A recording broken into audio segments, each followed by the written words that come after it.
The wedding reception. I stood near the champagne fountain in my simple Sunday suit. My son Trevor approached with his new bride Cassandra and her parents. Trevor's face twisted with anger. He grabbed my arm roughly and shouted loud enough for 200 guests to hear, "Get out, Dad. Cassandra doesn't want you here. You're embarrassing us." The ballroom fell silent.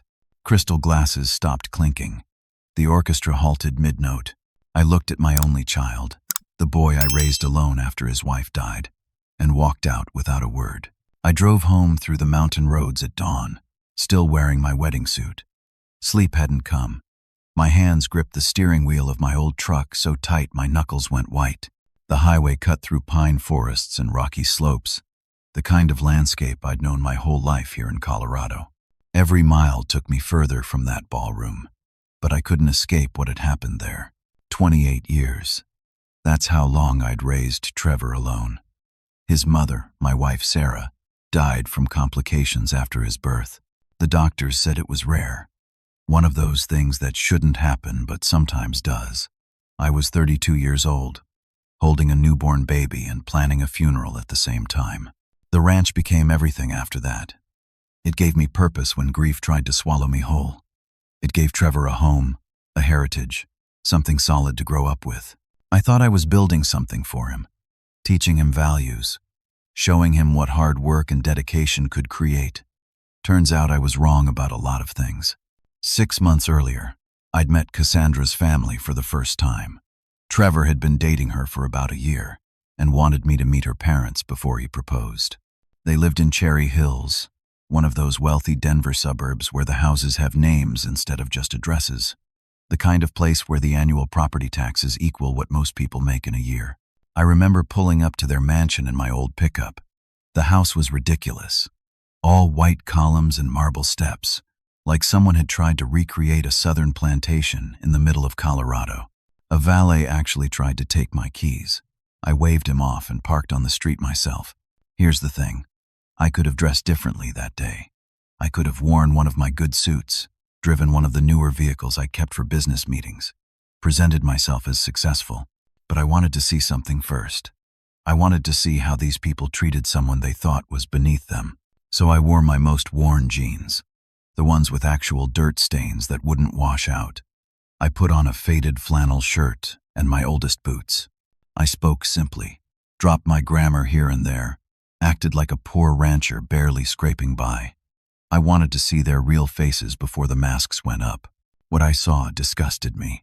Cassandra's mother, Diane, answered the door with a smile that died the second she looked me over. Her eyes went from my boots to my hat, like she was cataloging everything wrong with my appearance. She recovered quickly, but I'd seen it. That flash of disappointment, that curl of the lip that said, "This is what walks into my home." Her husband Gerald was worse. He was some kind of real estate attorney, the type who made money from other people's desperation. He shook my hand like he was afraid my poverty might be contagious, asked me questions about the ranch in that tone people use when they're pretending to be interested but really just gathering ammunition for later jokes. During dinner, I played my part perfectly. I used the wrong fork. I talked about cattle prices and hay costs. I mentioned how tough it was to make ends meet, how the ranch barely kept us afloat some years. I watched Diane whisper to Gerald, watched them exchange those looks that rich people think are subtle but aren't. At one point, when I got up to use the bathroom, I heard Diane's voice from the kitchen. She was talking to someone, probably the catering staff. Her voice carried, "This is what our daughter chose? A nobody from nowhere?" I thought she had better taste than this. I'd wanted to see their true nature. I got exactly what I looked for. What I didn't expect was how much it would hurt anyway. Trevor had seemed embarrassed that night. He kept apologizing for me with his eyes, trying to smooth things over, acting like I was some burden he had to manage. That should have been my first warning, but I told myself he was just nervous, just trying to impress his future in-laws. I told myself a lot of things that turned out to be lies. The sun was fully up by the time I pulled onto my property. 12,000 acres of grassland, forest, and mountain views. The ranch house sat at the end of a long gravel drive, a sprawling log structure I'd built myself over the course of 3 years. It wasn't fancy, but it was solid. Real. Built with my own hands and paid for with my own sweat. I hadn't even made it inside when my phone rang. Trevor's voice came through chipper and casual, like we were old friends catching up instead of father and son dealing with last night's humiliation. "Morning, Dad. Listen, Cassandra and I need to get into the ranch office today. We need the keys to the file cabinets in the safe. Just drop them off at our hotel, okay?" I stood there in my driveway, still in my wedding suit, listening to my son talk about keys and files like nothing had happened. Like he hadn't publicly thrown me out of his wedding. Like those 200 guests hadn't watched me walk away in shame. Something cold settled in my chest. "Why do you need those keys, Trevor?" "Oh, just some paperwork stuff. You know, getting my name on documents, making sure everything's organized. We're flying to Maui tonight for the honeymoon, and I want to handle some ranch business first." No big deal. No big deal. He wanted access to my property, my records, my business, and it was no big deal. I took a deep breath, the kind of breath you take before you step off a cliff. Then I said 4 words, slowly and clearly. "You are not welcome." I hung up. The phone rang again within seconds. I let it ring 3 times before answering. "What?" "Dad, don't be dramatic. I need those keys. Come on, be reasonable." "Reasonable," I repeated. The word tasted bitter. "You want me to be reasonable after what you did last night?" "Oh, that." His voice shifted, became placating. "Look, I'm sorry about that, okay?" Cassandra was stressed. Her mom was in her ear. You know how weddings are. It got out of hand, but we can talk about it later. Right now, I just need those keys. "Why do you need access to my ranch files, Trevor?" A pause. When he spoke again, his tone had changed. Less friendly, more calculating. "Dad, Cassandra and I had the ranch appraised. Even if you think it's worthless, the land alone is worth something. We're going to help you manage it properly. You clearly can't handle it yourself anymore. Now give me the keys, or I'll have to take other steps." There it was. The real reason. Not paperwork. Not organization. He wanted control. "The ranch isn't yours, Trevor. It never was going to be. Not anymore." His voice went cold, sharp. "We'll see about that, old man. Cassandra's father is a real estate attorney. A very good one. Don't make this ugly." The line went dead. I stood in my driveway as the morning sun climbed higher, and I realized something terrible. My son, the boy I'd raised, the child I'd sacrificed everything for, was preparing to steal from me. Not just money. Everything. My life's work. My independence. My dignity. And he thought he could do it because he'd convinced himself I was too weak, too poor, too stupid to stop him. He had no idea who he was dealing with. 3 days passed. I spent them working the ranch like normal, fixing fence lines, checking on cattle, doing the daily tasks that keep 12,000 acres running. Pete, my foreman, noticed I was quieter than usual, but he didn't push. Pete had worked for me for 15 years.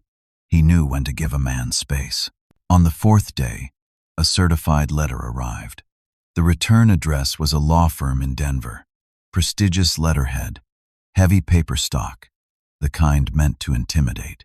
I opened it at my kitchen table with a cup of coffee going cold beside me. The letter was from Gerald's firm. It claimed Trevor had been verbally promised the ranch for years. It stated I was now experiencing diminished mental capacity and shouldn't be making property decisions without oversight. It suggested, in language wrapped up in legal niceties, that I should voluntarily submit to a psychological evaluation and consider signing over power of attorney to Trevor for everyone's benefit. I read it twice. Then I called my attorney, Frank. Frank was a quiet man who'd handled my affairs for 20 years. He didn't waste words. "They're building a case," he said after I read him the letter, "trying to establish you're incompetent. That way they can take control without your consent." Can they do that? If they get the right judge and the right doctor to sign off? Maybe. Guardianship cases are tricky. They're supposed to protect vulnerable people, but sometimes they're used by family members who want access to assets. What do I do? Document everything. Save every communication. Don't respond to their provocations. And Kendall, be very careful. These people are building a narrative. Everything you do from now on will be used as evidence. That afternoon, my brother Martin called. Martin lived in Grand Junction, about 3 hours west. We'd never been close. He'd always resented that I got the ranch when our father died. Inheritance disputes poison a lot of families. Ours was no exception. "Hey, Kendall," Martin said, his voice dripping false concern. "Trevor came to see me yesterday. He's worried about you. Says you're acting strange, paranoid. Maybe you should see a doctor. Maybe you should let Trevor help manage things for a while. What do you think?" So Trevor was reaching out to family members, spreading his story, building his case, making sure everyone thought I was losing my mind. "I'm fine, Martin. Trevor's the one you should be worried about. Come on, don't be like that. He's your son. He just wants to help. You know, you're not getting any younger. It's okay to accept help when you need it." "I don't need help." That's exactly what someone who needs help would say. Martin sighed like I was being difficult. "Look, just think about it, okay? For Trevor's sake. For Trevor's sake. Not mine. Trevor's." The next morning, my bank manager called. His name was Tom, and we'd known each other 30 years. We'd served on the same church board, attended the same community events. Good man, honest man. But his voice on the phone sounded strained. "Kendall, I need to tell you something.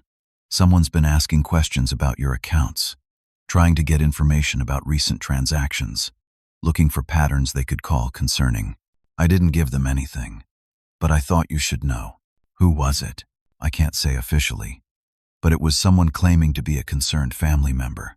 Trevor, building his case piece by piece." 2 days later, a car pulled up to my ranch house in the late afternoon. I watched from the window as Cassandra and her mother Diane climbed out. They carried a casserole dish covered in foil, the concerned family members bringing food to the struggling old man. I opened the door before they could knock. "Mr. Kendall." Diane's voice was syrupy sweet, nothing like the contempt I'd heard in her kitchen months ago. "We brought you dinner.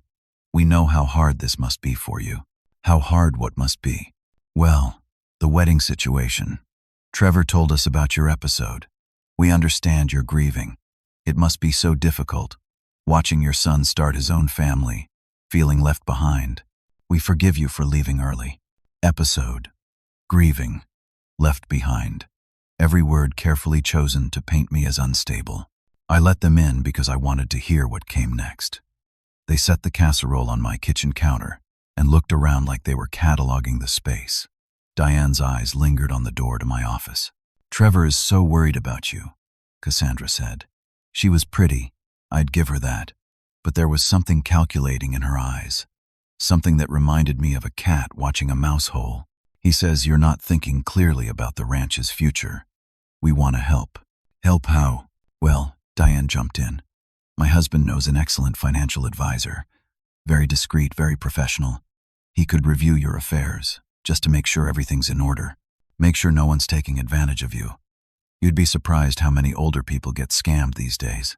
There it was. They wanted access to my finances, wanted their advisor to review my accounts, so they could see what I was really worth. I played along, let my shoulders slump a little, let my voice waver. I don't know. The paperwork is so complicated these days. All those forms, all those numbers. Sometimes, I wonder if I'm doing it right. They exchanged a glance. That quick, satisfied look of predators spotting weakness. "That's exactly why you need help," Cassandra said gently. "You shouldn't have to carry this burden alone.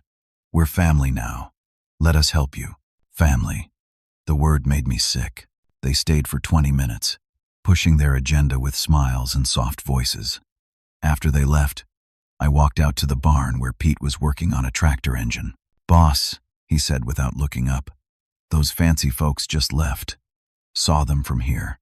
"Yeah. Want to know something interesting?" Now he looked at me, wiping his hands on a rag. "Trevor was here last month. You were in Denver for that cattle auction. He asked me a lot of questions. About the property, about how much work it takes to run this place, about what kind of shape the finances are in. Then he said something strange." "What?"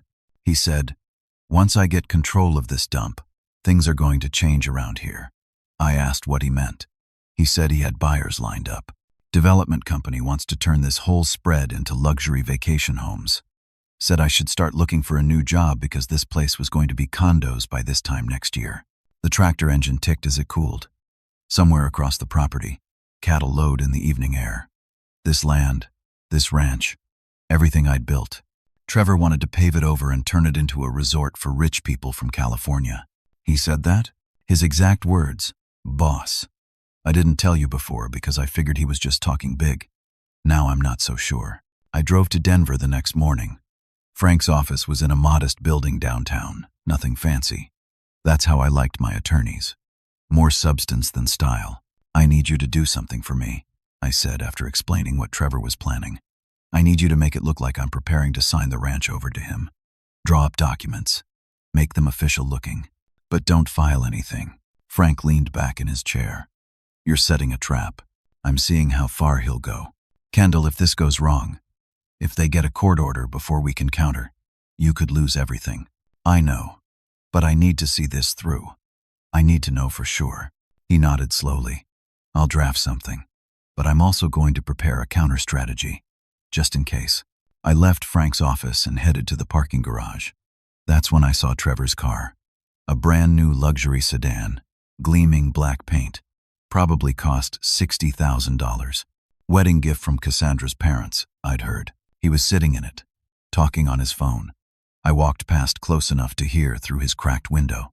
Yeah, the old fool's breaking down. I can see it. Another week and we'll have him declared incompetent. Then it's ours. Cassandra's dad already has buyers lined up. We're talking serious money here. $40 million minimum for the whole spread. $40 million. That's what my life's work was worth to him.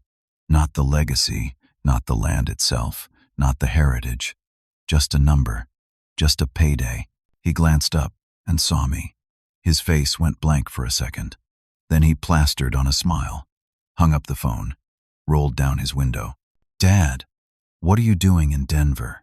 I looked at my son, really looked at him. Tried to see the little boy who used to ride on my shoulders, who used to help me feed the horses, who used to fall asleep in my lap after long days. That boy was gone. Maybe he'd never really existed. Maybe I'd just wanted him to exist so badly I'd imagined the whole thing. Business, I said. What kind of business? The kind that's mine to handle. I walked away. Behind me, I heard his car door open. Heard his footsteps. Dad, wait. We need to talk. We need to figure this out before things get complicated. I kept walking. I'm trying to help you. His voice rose, echoed through the concrete structure. Why can't you see that? I stopped, turned around. You want to help me? Then tell me the truth. Tell me what you're really planning. His face hardened. You don't know what you're talking about, don't I? We stood there in the parking garage, 10 feet apart. Might as well have been 1,000 miles. I saw it clearly then. This wasn't going to end peacefully. This was going to get ugly. Trevor had made his choice. He'd chosen money over family, greed over love, theft over honesty. And he'd done it because he thought I was too weak to stop him. He was about to learn different. 1 week later, a sheriff's deputy knocked on my door at 7 in the morning. He handed me an official court summons and said he was sorry to be delivering it. Nice young man. Probably went to church with his grandmother every Sunday. Trevor and Cassandra had filed for emergency guardianship. The petition claimed I was a danger to myself and couldn't manage my property. The hearing was scheduled in 5 days. I sat at my kitchen table reading through page after page of lies. They'd gathered statements from people I'd known for years. Martin claimed I'd been confused during phone calls, repeating myself, forgetting conversations we'd supposedly had. A neighbor I barely knew said the ranch looked neglected, like I wasn't keeping up with maintenance. A doctor I'd seen for a routine checkup 6 months ago had his notes twisted to suggest cognitive decline. They'd built their case carefully, systematically. This wasn't a spur-of-the-moment thing. Trevor had been planning this for months. My phone started ringing. Friends from church, people from the feed store, the veterinarian who'd been treating my cattle for 20 years, all calling to check on me, all saying they'd heard I was having some trouble, that I might need help. Trevor had been busy. He'd spent the week telling everyone in the county that his father was losing his mind. Some people believed him. Others were suspicious but didn't know what to do. Either way, the story was spreading. By the time we got to court, half the county would think I was senile. On the third day, Trevor and Cassandra showed up at my ranch with suitcases. They knocked on the door like they owned the place, which, in their minds, they probably already did. "We're moving in," Trevor announced. "For your safety, we need to supervise you until the hearing." "Like hell you are. Dad, don't make this harder than it has to be. The court's going to grant us guardianship anyway. You might as well accept it now. Make things easier on yourself." Cassandra pushed past me into the house. She had that same calculating look I'd seen before. She went straight to my office and started going through papers on my desk, opening drawers, looking through files. "What are you doing?" "Looking for your important documents," she said without looking up. "Someone needs to organize this mess." Trevor stood in the doorway with his phone out, recording, just documenting Dad's living conditions. "For the court, look at this place. Papers everywhere. Dishes in the sink. This is what we're dealing with." The dishes in the sink were from breakfast. The papers on the desk were ranch business I'd been reviewing. Normal, everyday things. But through Trevor's phone camera, with his narration, they became evidence of incompetence. They stayed 3 hours. Went through my office, my bedroom, my kitchen. Trevor filmed everything. Cassandra made notes. When they finally left, they'd created a narrative of an old man too confused to take care of himself or his property. That night, I couldn't sleep. I sat on my back porch watching stars wheel overhead and wondered how it had come to this. How the little boy I'd rocked to sleep became the man trying to steal everything I'd built. Around midnight, I heard voices from the barn. I walked out there quietly, staying in the shadows. Trevor and Cassandra were inside, talking. "This place is worth even more than Dad thought," Cassandra was saying. Her voice carried in the still air. "Once we get the old man out, we're looking at 40 million minimum. Maybe more if we subdivide creatively. What about Pete and the other ranch hands? Fire them. The developers won't need them. They'll bring their own people. Pete's been here 15 years. So, this is business, Trevor. You want to be rich or you want to be nice? Can't be both." Silence. Then Trevor, "You're right. Once we have control, we do what's necessary." I walked back to the house, lay in bed staring at the ceiling, thinking about a woman I'd married 30 years ago who died bringing our son into the world, wondering what she'd think if she could see him now. The next morning, Gerald showed up with 2 other attorneys. They spread papers across my kitchen table, like they were playing cards. High-stakes poker where I was the pot. "Sign these, Kendall," Gerald said. His voice was smooth, reasonable, a lawyer's voice. "Sign over power of attorney to Trevor. We drop the guardianship case, and you can live here peacefully for the rest of your days.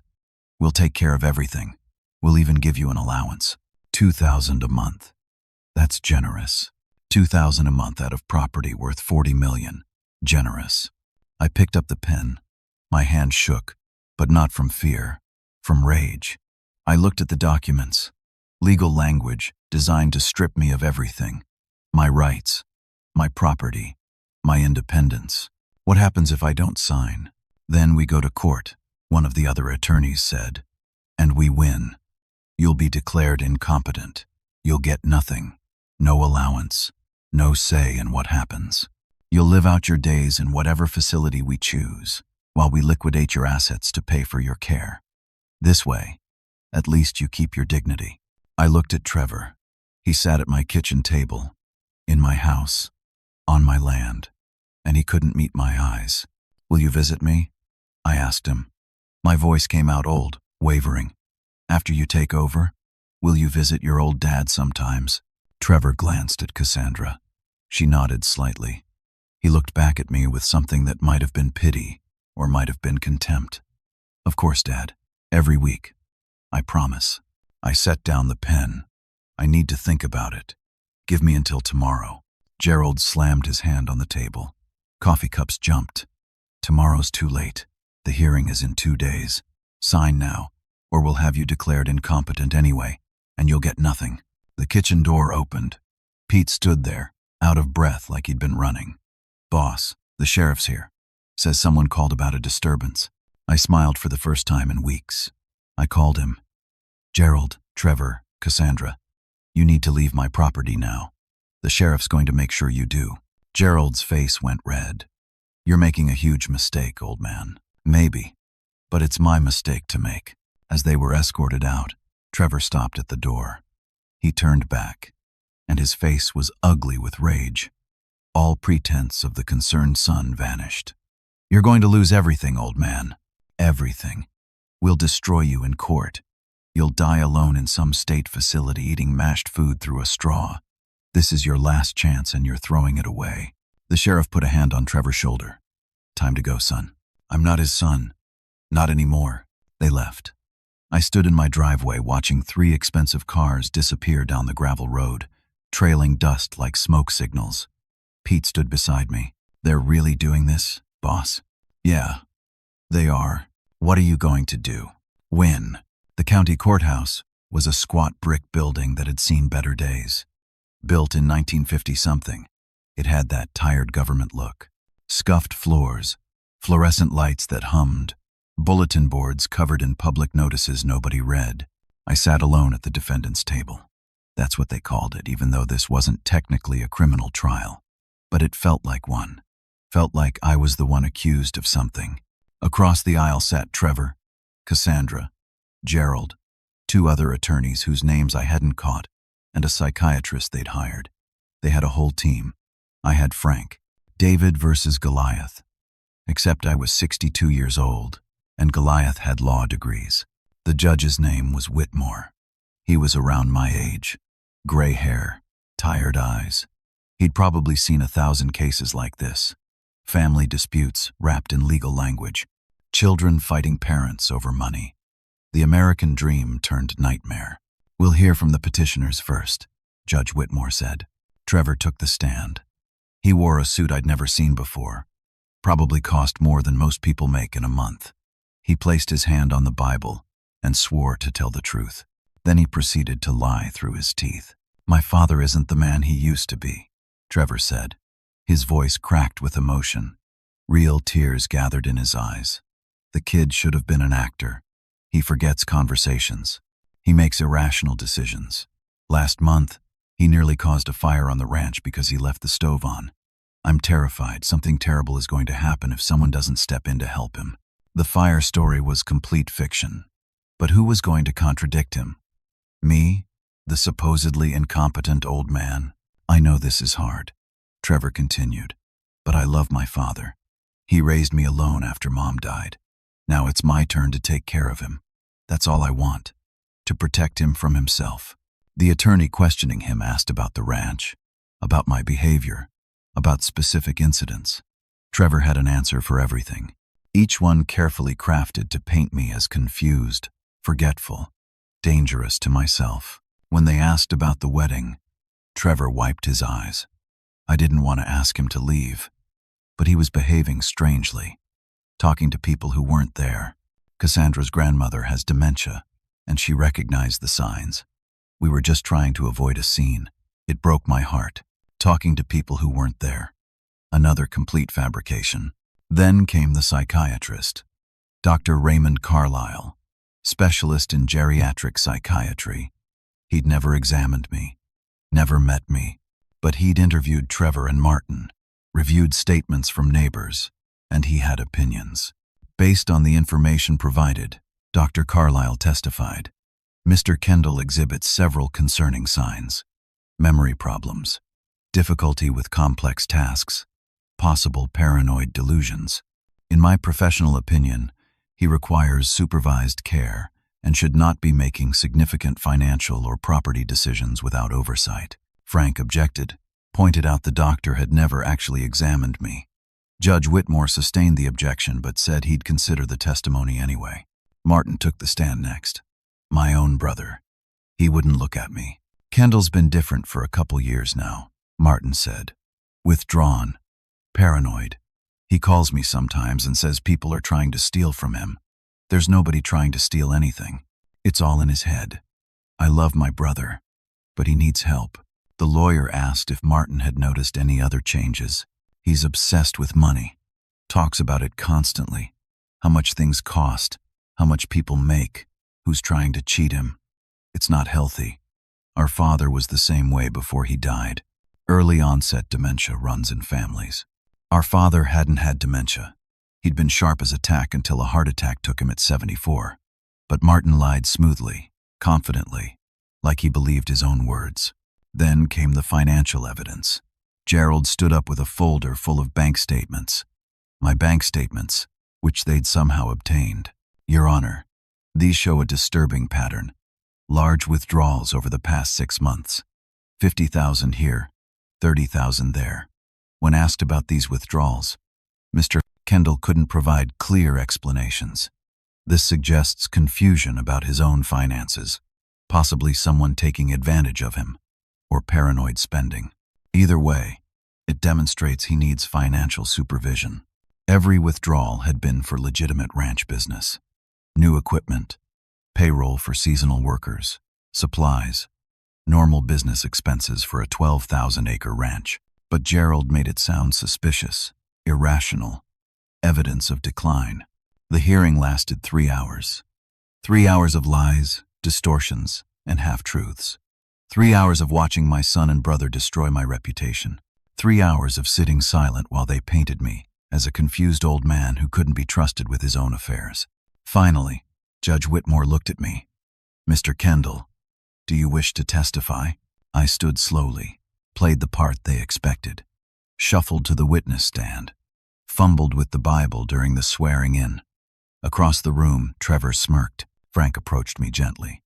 Mr. Kendall, can you tell the court about those financial withdrawals Mr. Gerald mentioned? Which ones? The large ones. 50,000, 30,000. Oh, those. I scratched my head like I was trying to remember. That was for, let me think, equipment? Or was it feed? I'm not sure. Trevor's smirk widened. He thought he had me. Then Frank said, Your Honor, I'd like to introduce some evidence of my own. He presented a file folder. Inside were receipts, invoices, purchase orders. Every single withdrawal documented. 50,000 for a new tractor, 30,000 for winter feed supplies, 20,000 for a new barn roof. Every penny accounted for. All legitimate business expenses. As you can see, Frank said, there's nothing unusual about these transactions. Mr. Kendall runs a large ranching operation. These are normal business expenses. Judge Whitmore examined the documents. His expression shifted slightly. Frank called his own witness, Dr. Patricia Hoffman, neurologist from Denver. She'd examined me 2 days ago at Frank's request. I conducted a complete cognitive assessment, Dr. Hoffman testified. Memory tests, problem-solving exercises, the full battery. Mr. Kendall scored in the 95th percentile for his age group. His memory is excellent. His reasoning is sharp. I found no signs whatsoever of cognitive impairment.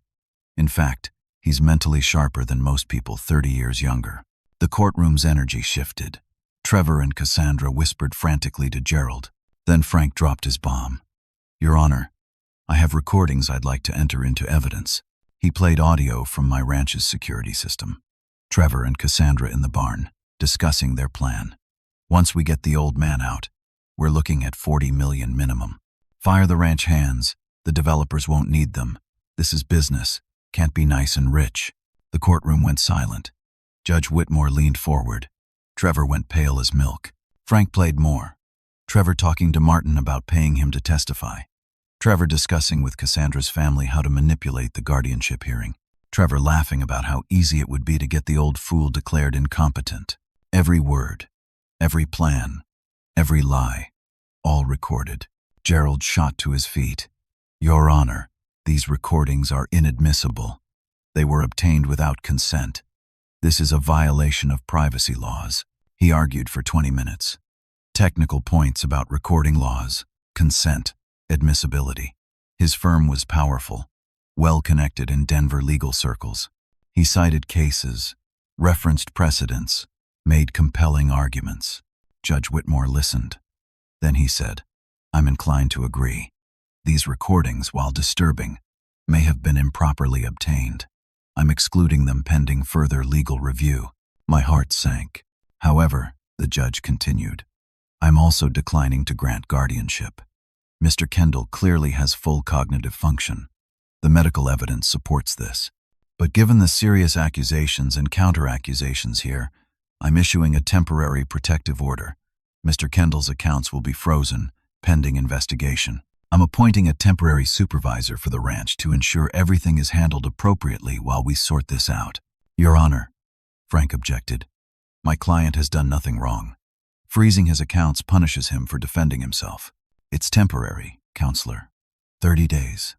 The supervisor will be Blake Morrison from the County Trust Office. He'll have authority to manage day-to-day ranch operations and monitor Mr. Kendall's decisions during this period. Blake Morrison. I recognize the name. He worked for Gerald's firm as a contract attorney. Trevor and Cassandra hugged in the hallway outside the courtroom. Gerald shook hands with the other attorneys, all smiles. They'd lost the battle but won something anyway. Temporary control, temporary power, and 30 days to figure out their next move. I walked out of the courthouse alone. The afternoon sun hit me like a hammer. Pete was waiting by his truck. How'd it go, boss? We lost. Temporarily. What happens now? I looked back at the courthouse. Through the window, I could see Trevor celebrating. My son. My only child. The boy I'd held when he was born. The kid I'd taught to ride a horse. The young man I'd sent off to college with pride. He was celebrating his victory over me. Now, I said, now we remind them who they're dealing with. Blake Morrison arrived at the ranch 2 days after the hearing.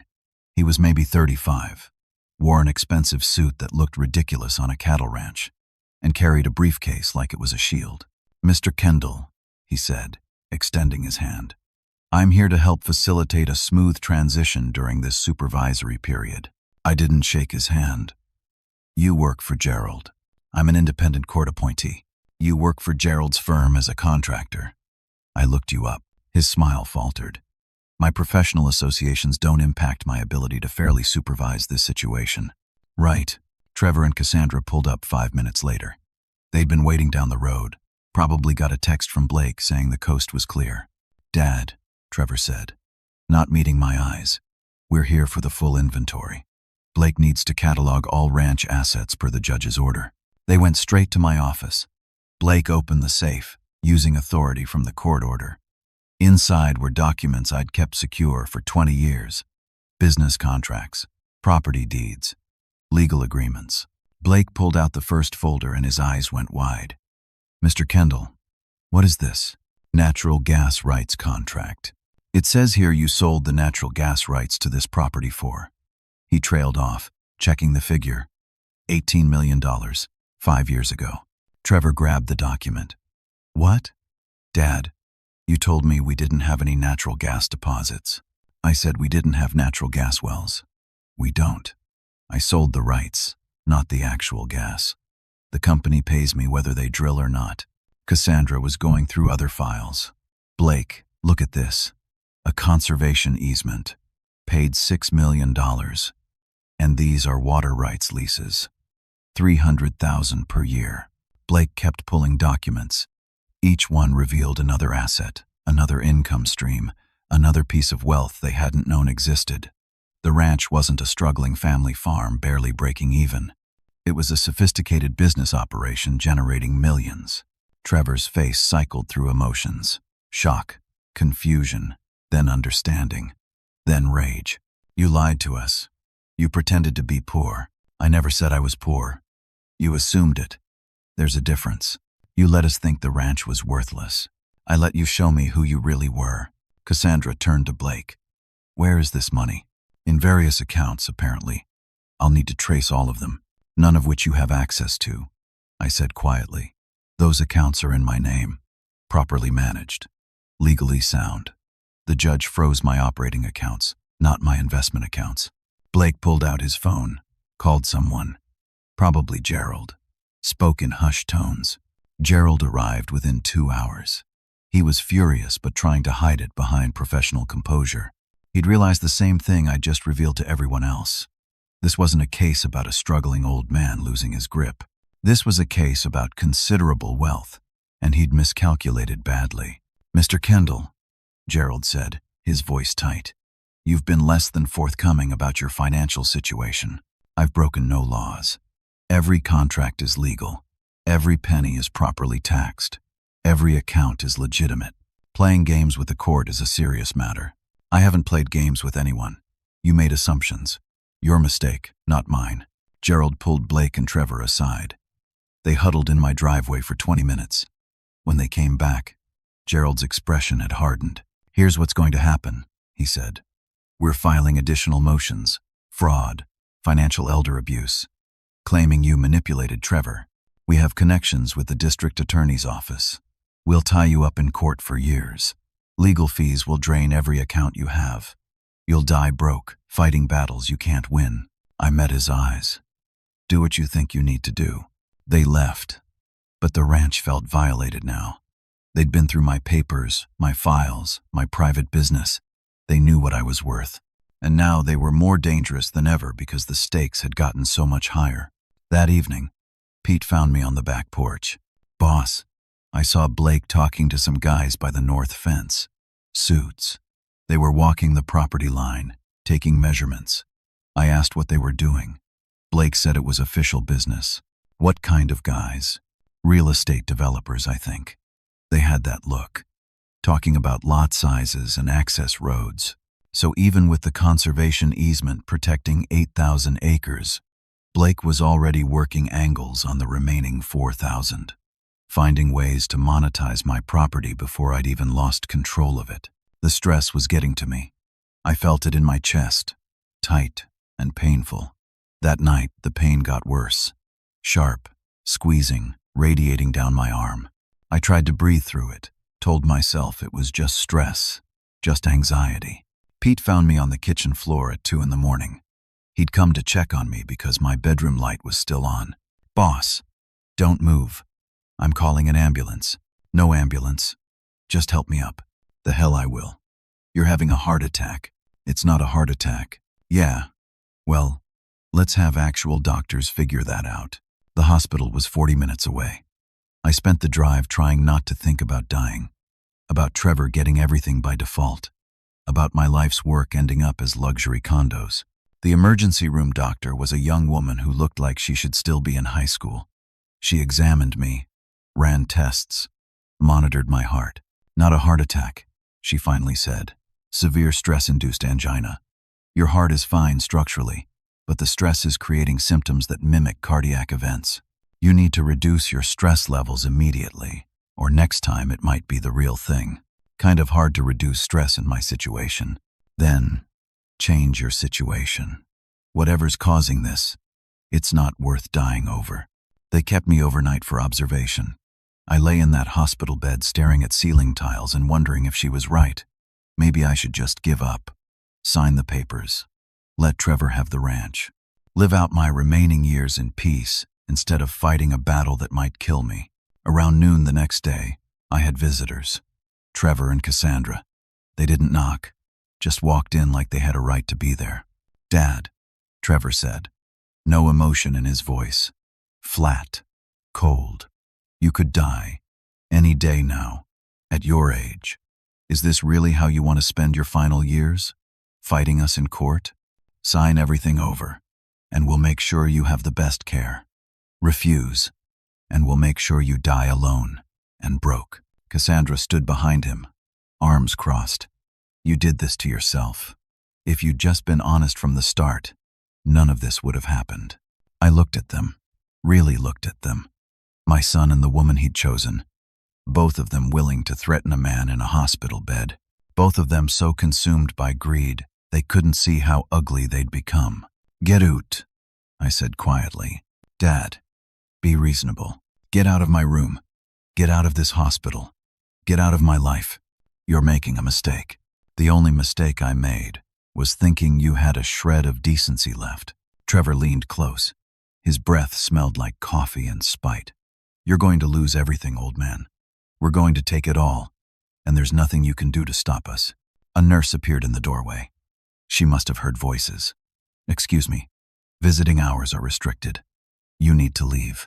We're his family, Cassandra said. I don't care if you're the governor. He's post-cardiac event and needs rest. "Leave now, or I'm calling security." They left, but Trevor's words echoed in the empty room. "You're going to lose everything."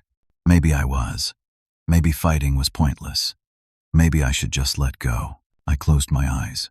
Thought about Sarah, about the wife I'd lost 30 years ago. What would she say if she could see this? What would she think of the son we'd created together? The child she'd died bringing into the world? I thought she'd probably tell me to fight, to not give up, to protect what we'd built together. The door opened again. I expected another nurse. Instead, Frank walked in with a woman I didn't recognize. She was maybe 45, professional looking, carrying a briefcase. "Kendall," Frank said, "this is Judge Helena Price. She's agreed to hear me out about some irregularities in your case." The judge pulled a chair close to my bed. "Mr. Kendall, I've been reviewing the transcripts from your guardianship hearing. Gerald's firm has been on my radar for several questionable cases, similar patterns.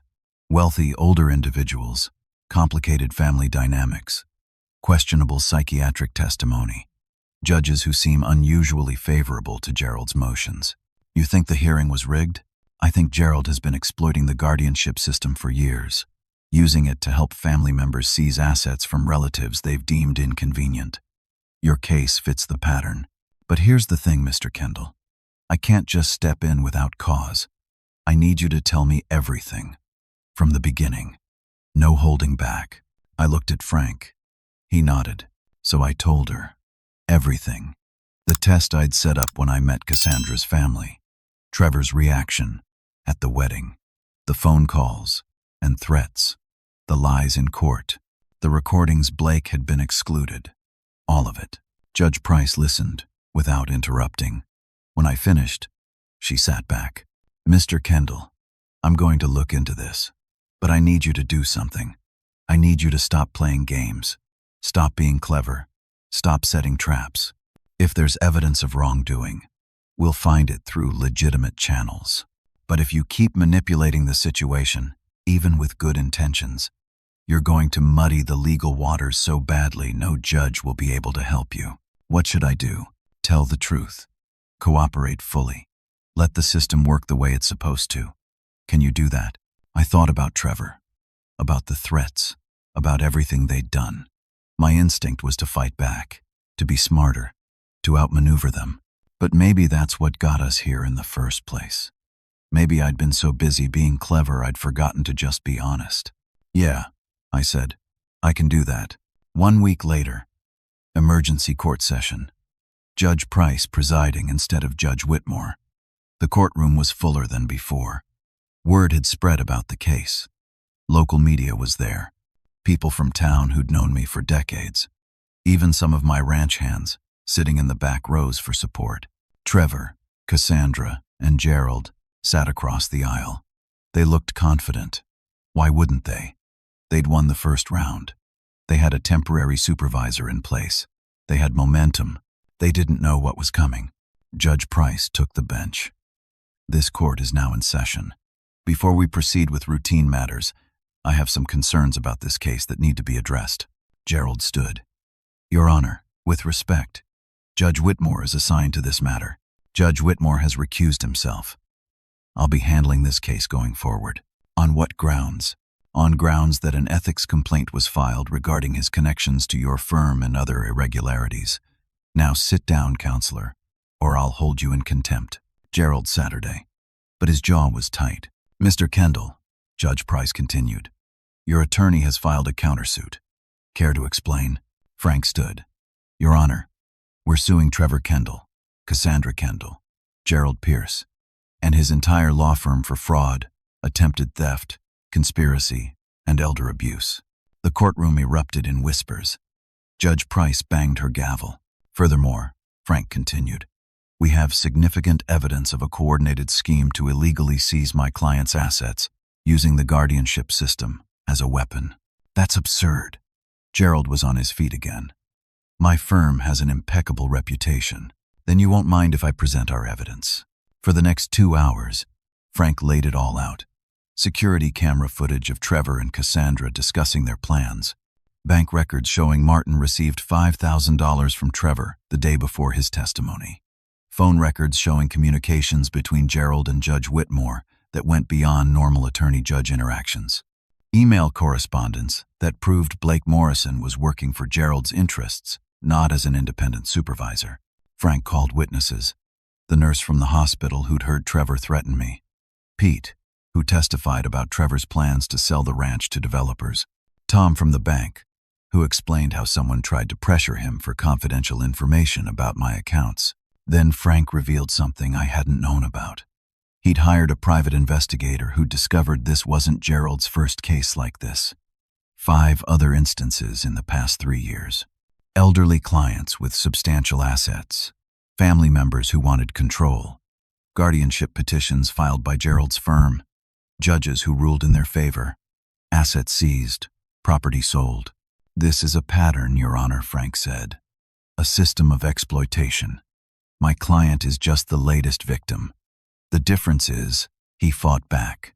Gerald tried to object, tried to deflect, tried to argue technicalities, but Judge Price shut him down every time. Then it was the prosecution's turn. Trevor took the stand again. This time there was no confident smile, no tearful testimony about his poor, confused father. Frank cross-examined him. Mr. Kendall, did you tell your ranch foreman Pete that you planned to sell your father's property to developers? That's taken out of context. Did you say it? Yes, but did you tell your Uncle Martin you'd pay him to testify against your father? It wasn't payment. It was $5,000. That's the amount, correct? Yes. Did you threaten your father in the hospital, telling him he'd die alone and broke if he didn't sign over his property? Trevor's lawyer objected, but Judge Price overruled. Answer the question. I was upset. I didn't mean. Did you say those words? Trevor's shoulders slumped. Yes. The defense crumbled from there. Cassandra, desperate to save herself, turned on Trevor completely. She took the stand and testified it was all his idea. She barely knew anything about the plan. She was just supporting her husband. She'd been deceived too. I want an annulment, she announced right there in court. I was married under false pretenses. I thought I was marrying someone honest. I had no idea Trevor was planning to defraud his own father. Trevor's face went white. His wife of 3 weeks was abandoning him in open court. Then Judge Price revealed the real hammer. Mr. Pierce, I've been in contact with the State Bar Association. Your law license is under formal review. The ethics complaint has uncovered a pattern of misconduct across multiple cases. Your firm's practices regarding guardianship cases are being investigated by the State Attorney General's office. Gerald stood slowly. All the color had drained from his face. Your Honor, you're facing potential disbarment, Mr. Pierce. I suggest you retain your own counsel. Martin was called to testify. My brother walked to the stand like a man heading to the gallows. He confessed everything. How Trevor had approached him. How he'd been jealous of me his whole life. How he'd accepted money to lie in court. Kendall, he said, looking directly at me for the first time. I'm sorry. I was wrong. I let jealousy turn me into something I'm not. Here's your $5,000 back. He pulled a check from his pocket. I know it doesn't fix what I did, but it's a start. He broke down, crying. The judge called a recess while Martin composed himself. When court resumed, Judge Price made her rulings. The temporary supervision is voided immediately. Blake Morrison's appointment is terminated. I'm dismissing the guardianship petition with prejudice, meaning it cannot be refiled. Furthermore, I'm ordering Trevor Kendall, Cassandra Kendall, and Gerald Pierce to pay Kendall's legal fees in full. That amount currently stands at $214,000. She turned to Trevor. Young man, the district attorney will be reviewing this case for potential criminal charges, fraud, attempted theft. You're looking at serious consequences. Trevor sat frozen. His lawyer whispered to him frantically. As for you, Mr. Pierce, Judge Price continued, I'm recommending your firm be investigated by every regulatory body with jurisdiction. What you've done is unconscionable. You've corrupted the guardianship system for profit. That ends now. It was over. I'd won. Legally, completely, decisively. But as I sat there in that courtroom, watching Trevor being lectured by his own attorney while Cassandra filed annulment papers and Gerald's career collapsed, I felt no triumph, just profound sadness.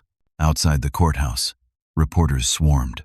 Cameras, microphones, questions shouted from every direction. I gave one statement. I tested my son's character, and he failed. But the real failure is mine. I raised him. Somewhere along the way, I taught him the wrong lessons.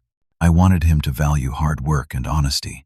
Instead, I taught him that accumulating wealth was what mattered. That's on me. I walked to my truck, alone. Behind me, the chaos continued. Trevor arguing with lawyers, Cassandra crying to her parents, Gerald on his phone, probably calling every contact he had trying to save his career. I drove home to my ranch, to 12,000 acres of land that suddenly felt very empty. 3 months passed. Autumn came to Colorado the way it always does, painting the aspens gold and filling the air with that crisp promise of winter. I sat on my porch most mornings, watching the sun rise over the mountains, drinking coffee, thinking about how things had turned out. The legal battles were done. Trevor had pleaded guilty to attempted fraud and got 2 years probation plus 500 hours of community service. He'd be working at a homeless shelter in Denver, serving meals to people who had nothing. Maybe that would teach him something. Maybe not. Cassandra's annulment went through in record time. Last I heard, she was engaged to some tech entrepreneur in Boulder. Gerald's law firm dissolved. Partners scattered to other practices. Gerald himself was fighting disbarment proceedings. But everyone knew he'd lost. Blake Morrison got charged with accepting bribes and lost his license to practice law. Judge Whitmore retired early, before the ethics investigation could formally sanction him. I kept everything, the ranch, all the assets, my independence. I changed my will completely. When I die, the ranch goes to a conservation trust. It'll never be developed, never be sold, never be turned into condos for rich folks from California. Pete and the other ranch hands got life employment contracts. They'll have homes here as long as they want them. But I sat on that porch feeling like I'd lost anyway. My phone barely rang anymore. Half the family blamed me for being too harsh on Trevor. The other half thought Trevor got what he deserved but didn't want to get involved in family drama. Either way, I spent most days alone. Martin had tried to reconcile. He'd called a few times, apologized again, offered to drive out and talk. I wasn't ready yet. Maybe someday, maybe not.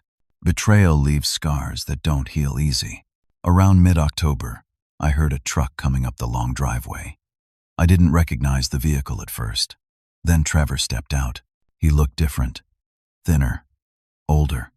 Like the past 3 months had aged him 5 years. His expensive clothes were gone. He wore jeans and a plain shirt, work boots with actual dirt on them. He walked slowly toward the porch. I didn't stand, didn't invite him up, just waited. We sat in silence for maybe a full minute. Finally, Trevor spoke. I'm not here to apologize. I mean, I am sorry, but I don't expect you to forgive me. My therapist says I need to understand why I did what I did. Court-ordered therapy, part of my probation, and I keep coming back to one thing.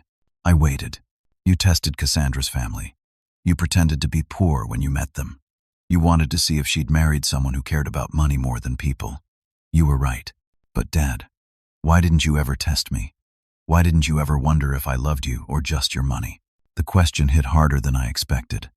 I looked at my son and saw the truth in his eyes. He genuinely didn't understand. Because I didn't want to know the answer, I said quietly. I was afraid that if I told you about the wealth, about what the ranch was really worth, everything would change between us. So I hid it. I told myself I was being protective, but really I was being a coward, and by hiding it, I guaranteed it would become the wedge between us. Trevor sat down on the porch steps. I grew up thinking we were poor, struggling. I resented it sometimes. I wanted the things other kids had. Nice cars, big houses, vacations to places that weren't just camping in the mountains. When I met Cassandra's family and saw their wealth, something twisted inside me. I thought, we have land too. Why are we living like we're broke? I convinced myself you were keeping me down somehow, keeping me from what should have been mine. I should have taught you that wealth isn't about having money. I said. It's about what you build, what you create, what you leave behind. Your mother and I bought this ranch with borrowed money and worked ourselves to exhaustion building it up. When she died, I could have sold it and lived easy somewhere warm and comfortable. But I wanted to build something that mattered. I wanted you to inherit values, not just assets. Problem is, I never actually taught you those values. I just expected you to absorb them somehow. Can we fix this? His voice cracked slightly. I don't know, Trevor. You tried to take everything from me. Not just money, but my independence, my dignity, my right to control my own life. That's not something you forgive over coffee and a handshake. He nodded. Started to stand. But, I continued. You came here. You didn't have to. Your probation didn't require it. That's something. He turned back. Hope flickered in his eyes. So here's what I propose, I said. You finish your probation. You get your life straight. You find work that isn't about shortcuts or easy money. You prove, not to me but to yourself, that you can build something honestly. Then maybe we talk again. Trevor nodded slowly. That's fair. That's more than fair. He stood to leave, then paused. Did you mean what you said in the courtroom? That you taught me the wrong lessons? Every word. I taught you that success meant owning a ranch, having land, accumulating wealth. I should have taught you that success meant being someone others could trust, someone who keeps his word, someone who helps his neighbors instead of looking for ways to take from them. That's the lesson I failed to teach, and we're both paying for it now. We didn't hug, didn't shake hands, just looked at each other across a distance that felt like miles even though we were only 10 feet apart. Trevor drove away. I watched until the dust settled. Pete came out with 2 beers, sat beside me. He didn't say anything at first, just handed me a bottle and stared out at the property. Think you'll ever get your son back? He finally asked. Maybe, but it won't be the son I lost. That boy's gone. If Trevor comes back, it'll be a different man. Maybe better, maybe not. That's up to him now. Over the next few weeks, I thought a lot about what I'd learned. Testing people's character is necessary sometimes. You need to know who you're dealing with. But living your whole life as a test, treating every relationship like an experiment, that's just another form of dishonesty. I'd tested Cassandra's family and found them wanting. Fair enough. But in doing so, I'd set a trap for my own son. By hiding my wealth, I'd made it mysterious, desirable, something to covet instead of something to respect. If I could do it over, I'd have brought Trevor into the business when he was young, taught him what the land means, what it takes to maintain it, what responsibility comes with ownership. Instead, I'd protected him from real work, thinking I was being kind. I gave him comfort without purpose. No wonder he saw the ranch as something to cash in rather than something to preserve. The sun set over the mountains like it did every evening. The ranch was quiet except for cattle in distant pastures and the wind moving through pine trees. I felt something I hadn't felt in months. Not happiness exactly, but acceptance. I'd done what was right in court, protected what I'd built, but I also recognized my own mistakes. And that recognition, painful as it was, felt like the first honest thing I'd done in a long time. You know what I learned? I said to Pete. You can't protect people from the truth forever. The truth finds them eventually, and when it does, they either rise to meet it or they spend their lives running from it. I gave my son wealth hidden behind poverty, and he chose to steal what he thought was owed to him. That's on both of us. Pete nodded. What are you going to do now? Live honestly. Stop playing games. If Trevor comes back, we'll deal with it then. If he doesn't, well, that's a consequence we both have to live with. I stood, walked to the fence line, looked out over 12,000 acres. Somewhere out there, Trevor was learning to live with his choices. Here, I was learning to live with mine. We wouldn't get back what we'd lost. The relationship we had, or thought we had, was gone forever. But maybe, if we were both lucky and worked hard enough, we could build something new. Something based on honesty instead of assumptions, on truth instead of tests. Or maybe we wouldn't. Maybe some bridges, once burned, stay burned. Either way, I'd learned the hardest lesson a parent can learn. You can give your children everything except the wisdom to use it properly. That has to come from somewhere else. From experience. From mistakes. From consequences. I gave Trevor a ranch worth millions. What I should have given him was the character to deserve it. That was my failure. And his. And we'd both be living with it for whatever time we had left. The stars came out. The same stars that shone on this land 100 years ago, and would shine here 100 years after I was gone. The ranch would endure. The land would remain. Whether Trevor would ever be part of that legacy was up to him now. I walked back to the house. Tomorrow, I'd wake up and do the work that needed doing. Mend fences, check cattle, keep the place running the way it had been running for 30 years. Not for Trevor anymore. Not for some imagined future where father and son worked the land together, just for the land itself. Because it deserved to be cared for. Because it mattered.